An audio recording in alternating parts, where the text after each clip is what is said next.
Neat ప్రశ్నాపత్రాల leakage వ్యవహారం తర్వాత పాలకులకు జవాబుదారీతనం నేర్పించడం కోసం రోడ్లెక్కిన విద్యార్థులు, యువత జవాబుదారీతనం నేర్పించుకుంటూ కాన్సర్న్ మినిస్టర్తో రాజీనామా చేయించారు. బాహుబలి అనబడే కేంద్ర ప్రభుత్వమే ఒక్కసారిగా భయంలో కూరుకుపోయింది.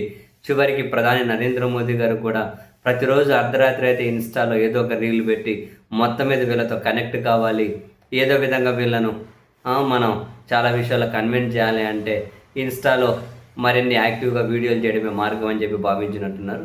సరే, రకరకాల సంస్కరణలు కూడా శ్రీకారం చుడుతున్నారు. ఒక high powered committee task force వేశారు. అండ్ పార్లమెంట్లో కూడా పబ్లిక్ ఎగ్జామ్ సవరణ బిల్లును ప్రవేశపెట్టబోతున్నారు. చాలా జరుగుతూ ఉన్నాయి. అండ్ అదే సమయంలోనే కాక్రోచుల స్ఫూర్తితో ఆంధ్రప్రదేశ్లో కూడా వైఎస్ఆర్ కాంగ్రెస్ పార్టీ డిఎస్సిలో అక్రమాలు జరిగాయనే అంశం మీద రోడ్డెక్కబోతూ ఉంది. అండ్ వైసీపీ నేతలు చివరికి జగన్మోహన్ రెడ్డి గారి దగ్గర నుంచి వరుస పెట్టి ఇక్కడ నారా లోకేష్ గారి రాజీనామాను లేకుంటే ఆయనను బర్తరఫ్ చేయాలి అని చెప్పి డిమాండ్ చేస్తూ ఉన్నారు. ఆ డిమాండ్ అక్కడితో ఆగడం లేదు. థర్డ్ పార్టీ విచారణ కావాలి, సిబిఐతో విచారణ జరిపించాలి, ఆధారాలు జీవోలతో సహా స్కామ్కు ఆధారాలు మేము ఇస్తూ ఉన్నాము అని చెప్పి వైసీపీ రోజు కథనాలు అండ్ మీడియా సమావేశాలు సోషల్ మీడియాలో డిమాండ్ చేస్తూ ఉన్నారు. అండ్ పార్లమెంట్ సమావేశాలు ఇప్పటికే నీట్ ప్రశ్నాపత్రాల లీకేజీ వ్యవహారం మీద తీవ్రంగా వేడి రాజేసుకుంది.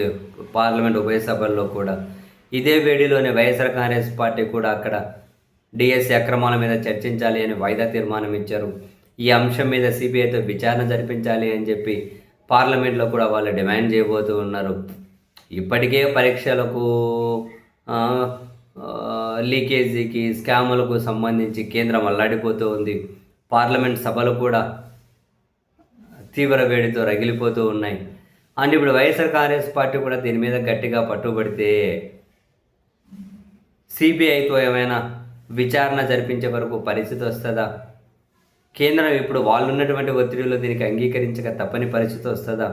ఆ స్థాయి పోరాటం వైసీపీ చేయగలుగుతుందా? ఇంట్రెస్టింగ్. అండ్ వైసీపీ ఇప్పుడు బొత్స సత్యనారాయణ గారు కూడా సుడిగానే చెప్పారు, కాక్రోచుల స్ఫూర్తితో మేము ఈ విషయం మీద రోడ్డెక్కబోతూ ఉన్నాం, పోరాటం చేయబోతున్నాం, ఉద్యమం చేయబోతున్నాం. సిబిఐ విచారణ కావాలి, లోకేష్ గారు రాజీనామా లేదా బర్తరఫ్ కావాలి అని. మరి కేంద్రం ఏమైనా ప్రెజర్లోకి వెళ్తుందా? తప్పక కనీసం సిబిఐ విచారణ అయినా కనుక సరే, అది ఎంత ఏ స్థాయిలో జరిపిస్తారు తర్వాత సంగతి. ఫస్ట్ ఎంట్రీ అనే ఇచ్చే పరిస్థితి ఉంటుందా? లేదంటే చివరికి సిబిఐ వాళ్ళు మా దగ్గర ఉద్యోగస్తులు లేరు, మౌలిక వసతులు లేవు అని చెప్పి అంటారు, అది తర్వాత సంగతి. బట్ ఏది ఏమైనా మరోసారి ఆంధ్రప్రదేశ్లో ఈ డిఎస్సిలో అక్రమాలు జరిగాయి అని వైసీపీ చేస్తున్న డిమాండ్ ఇటు రోడ్లు ఎక్కబోతోంది. అండ్ పార్లమెంట్లో కూడా ఒక అంశంగా చర్చకైతే రాబోతూ ఉంది. ఏం జరుగుతుందో చూడాలి.